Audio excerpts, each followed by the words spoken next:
Hello everyone, welcome to my channel. आज हम इस वीडियो में कोल्बे रिएक्शन के बारे में डिस्कस करेंगे।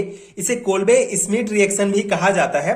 सो इस पर्टिकुलर वीडियो में डिटेल में समझेंगे कि कोल्बे रिएक्शन क्या होता है, इसका मैकेनिज्म किस प्रकार से होता है। सो कोल्बे रिएक्शन क्या है, अगर हम इसको बेसिक डिफाइन करना चाहें, so when phenol is heated with sodium hydroxide the phenoxide anion is formed. When sodium phenoxide is heated with CO2 under high pressure at 125 degree centigrade ortho hydroxy benzoic acid is obtain. This is called Kolbe reaction. ठीक है, तो ये basic definition है Kolbe reaction का। Kolbe reaction में क्या होता है, जब फिनॉल को हम सोडियम हाइड्रोक्साइड के साथ NaOH के साथ जब हम रिएक्ट कराते हैं, जब गर्म करते हैं, तो हमको फिनॉक्साइड एनायन प्राप्त होता है। ठीक है, जिसे सोडियम फिनॉक्साइड भी कहा जाता है। फिर इस सोडियम फिनॉक्साइड को जब फिर से CO2 के प्रेजेंस में हाई प्रेशर में 125 डिग्री सेंटीग्रेड पर जब हम इसको रिएक्ट कराते हैं सोडियम फिनॉक्साइड को, तो हमको सैलिसिलिक एसिड प्राप्त होता है। इसे ऑर्थो हाइड्रोक्सी बेंजोइक एसिड भी कहा जाता है। ठीक है, ये बेसिक सा डेफिनेशन और ये बेसिक सा इसका रिएक्शन है। फिनॉल को NaOH के साथ रिएक्ट कराएंगे तो सोडियम फिनॉक्साइड प्राप्त होगा। फिर इस सोडियम फिनॉक्साइड को CO2 के साथ हम हाई प्रेशर में 125 डिग्री सेंटीग्रेड पर रिएक्ट कराएंगे तो हमको ये ऑर्थो हाइड्रोक्सी बेंजोइक एसिड, ठीक है, ऑर्थो पोजीशंस में ये जुड़ा है, इसीलिए इसको ऑर्थो हाइड्रोक्सी बेंजोइक एसिड या सैलिसिलिक एसिड भी कहा जाता है। फाइनल प्रोडक्ट के रूप में ये हमको प्राप्त होता है। ठीक है, तो ये है कोल्बे रिएक्शन बेसिक। ठीक है, इतना है। अब इसका मैकेनिज्म हम डिटेल में समझ लेते हैं, जिससे आपको समझ में आ जाएगा कि किस प्रकार से जो है सैलिसिलिक एसिड हमको प्राप्त हुआ, किस प्रकार से ये पूरा रिएक्शन होता है। ठीक है, तो यहाँ पे मैकेनिज्म 3 स्टेप में हम समझेंगे।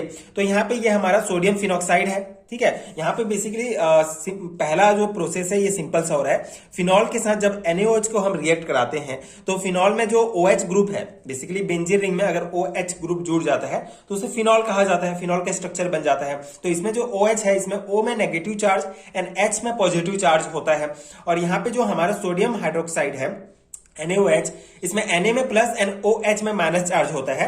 तो सिंपल सा है, ये जो Na है जो पॉजिटिव चार्ज है, ये ऑक्सीजन सबसे पहले तो ये हाइड्रोजन में जो पॉजिटिव चार्ज है एंड OH जो नेगेटिव चार्ज है, दोनों आपस में रिएक्ट करेंगे एंड H2O के फॉर्म में इस रिएक्शन से बाहर निकल जाएंगे। ठीक है, H प्लस एंड OH आपस में H2O बनाएंगे। ठीक है, पानी का वाटर मॉलिक्यूल्स बनाएंगे एंड इस रिएक्शन से बाहर निकल जाएंगे। अब यहाँ पे O negative and Na plus बचा, जो दोनों, तो ये Na प्लस जाके O के साथ जो है बॉन्ड बना लेगा और इस प्रकार से हमको जो है सोडियम फिनॉक्साइड प्राप्त हो जाएगा। ये O माइनस Na प्लस आके दोनों जुड़ गए और ये हमारा सोडियम फिनॉक्साइड प्राप्त हुआ। अब सेकंड स्टेप भी इसको बोल सकते हैं, या सिंपली मैकेनिज्म में समझने के लिए आप इसको फर्स्ट स्टेप दे सकते हैं, जिसमें सोडियम फिनॉक्साइड जो है हमारा, ठीक है, सोडियम फिनॉक्साइड में क्या होगा रिएक्शन, ये जो O प्लस है, O माइनस है, Na प्लस है, तो यहाँ पे सिंपल सा Na प्लस जो है यहाँ से बाहर हो जाएगा और ये हमारा सिर्फ ये सोडियम, ये हमारा फिनॉक्साइड आयन बन जाएगा। ठीक है, सोडियम यहाँ से बाहर हो जाएगा इस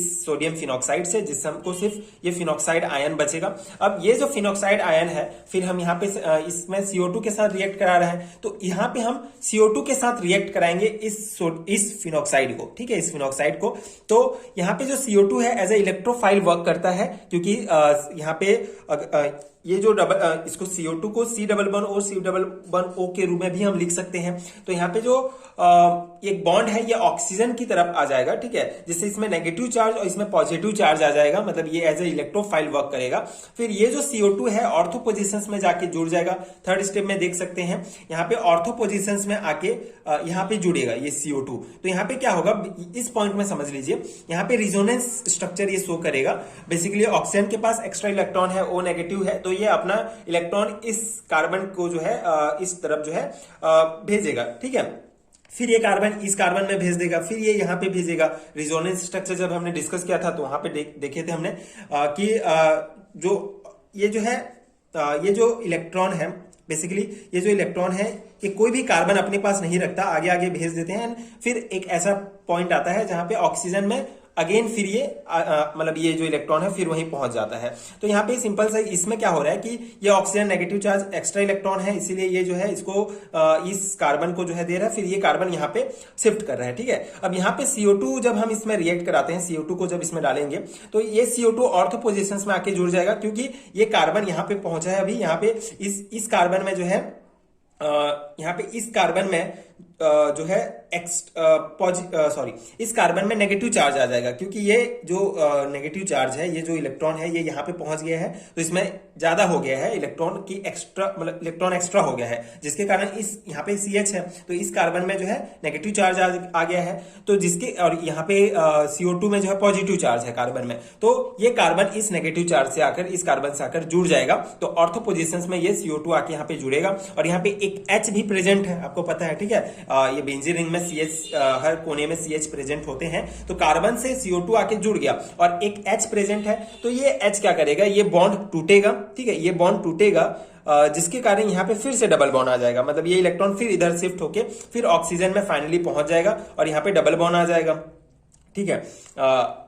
हाँ, ये सॉरी, ये सिंगल बॉन्ड था, लेकिन यहाँ पे डबल बॉन्ड हो जाएगा, क्योंकि ये जो है, क्योंकि ये फिर से इलेक्ट्रॉन यहाँ पे आ गया, ठीक है, शिफ्ट हो गया, और ये जो H है, जब ये बॉन्ड टूट जाएगा तो जाके CO2 के साथ जुड़ जाएगा और इस प्रकार से COOH के फॉर्म में यहाँ पे जुड़ जाएगा, और यहाँ पे फिर से जो है, यहाँ पे नेगेटिव चार्ज नहीं रहेगा, सॉरी, हाँ, यहाँ पे ये डबल बॉन्ड रहेगा, फिर ये जो बॉन्ड जो है फिर ऑक्सीजन से शिफ्ट हो जाएगा और यहाँ पे फिर सिंगल बॉन्ड हो जाएगा और ये नेगेटिव चार्ज आ जाएगा और यहाँ पे CO2 फॉर्म हो जाएगा, ठीक है, इस प्रकार से। अब फिर से हम इसमें H+ का रिएक्ट कराते हैं, तो H जो है इसके साथ H+ है, तो ये O नेगेटिव के साथ जाकर जुड़ जाएगा और ये CO2 जो है यहाँ पे रहेगा, तो ये सैलिसिलिक एसिड हमको इस प्रकार से प्राप्त हो जाएगा, ठीक है। तो ये बेसिक इसका मैकेनिज्म है, आई होप आपको समझ में आ गया होगा।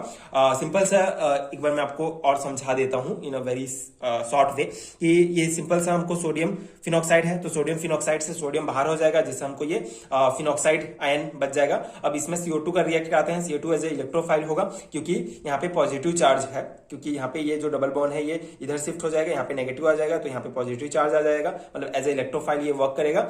और यहाँ पे क्या हो जाएगा कि ये जो ऑक्सीजन में नेगेटिव चार्ज है, ये अपना इलेक्ट्रॉन इस तरफ शिफ्ट करेगा, जिससे फिर ये कार्बन इधर शिफ्ट करेगा, तो यहाँ पे इस ऑर्थो पोजिशन में जो कार्बन प्रेजेंट है उसमें नेगेटिव चार्ज आ जाएगा, एक्स्ट्रा इलेक्ट्रॉन हो जाएगा।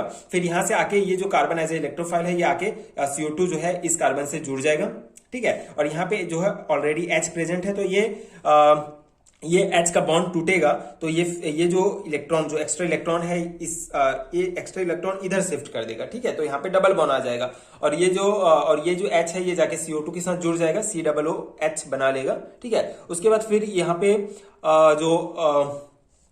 यहाँ पे जो डबल बॉन्ड है ये इधर शिफ्ट हो जाएगा, यहाँ पे नेगेटिव चार्ज आ जाएगा, ये फिर सिंगल बॉन्ड हो जाएगा, फिर H+ से रिएक्ट कराएंगे तो हमको ये सैलिसिलिक एसिड प्राप्त हो जाएगा, ये H+ O- से जाके जुड़ जाएगा, OH बना लेगा और ये सैलिसिलिक एसिड हमको प्राप्त हो जाएगा, ठीक है, जो हमको कोल्बे अभिक्रिया के फाइनल प्रोडक्ट के रूप में सैलिसिलिक एसिड प्राप्त होता है, ऑर्थो हाइड्रोक्सी बेंजोइक एसिड। तो सेम इस पूरे मैकेनिज्म के बाद हमको ये सैलिसिलिक एसिड प्राप्त होगा, ठीक है। तो आई होप ये समझ में आ गया होगा आपको कोल्बे रिएक्शन, कोल्बे स्मिथ अभिक्रिया बहुत इंपॉर्टेंट है, BSc एग्जाम्स में क्वेश्चंस पूछे जाते हैं डायरेक्टली, कोल्बे अभिक्रिया क्या है 2 और 3 मार्क्स के क्वेश्चंस में, तो आपको मैकेनिज्म अच्छे से समझाना है। BSc लेवल में अगर आप पहुंच गए हैं BSc एग्जाम्स के लिए, तो आपको मैकेनिज्म लिखना बहुत इंपॉर्टेंट है, उससे आपको अच्छा मार्क्स मिलेगा। लेकिन अगर जनरली 2 मार्क्स में पूछा जाता है कोल्बे अभिक्रिया क्या है, तो आप ये बेसिक डेफिनेशन देके इसका ये रिएक्शन लिख सकते हैं।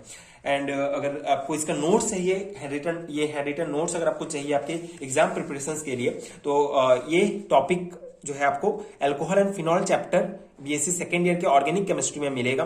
सो आपको नीचे डिस्क्रिप्शन बॉक्स में PDF स्टोर का लिंक मिलेगा, वहां से आप डायरेक्ट जो है इंस्टामोजो के वेबसाइट पर पहुंच जाएंगे एंड वहां से आप ये PDF ले सकते हैं। PDF आपको यूनिट वाइज मिलेगा, अल्कोहल एंड फिनॉल चैप्टर के इन सभी टॉपिक्स के डिटेल एक्सप्लेनेशन एक PDF में आपको मिलेंगे, जिसका लिंक आपको नीचे मिल जाएगा। सो इन सभी टॉपिक्स के डिटेल एक्सप्लेनेशन के नोट्स के लिए आप नीचे चेकआउट कर सकते हैं। एंड अगर वीडियो हेल्पफुल है तो आगे के वीडियोस देखने के लिए प्लीज चैनल के साथ जुड़े रहिए, प्लीज सपोर्ट कीजिए, like share and subscribe to my channel and thank you so much for watching.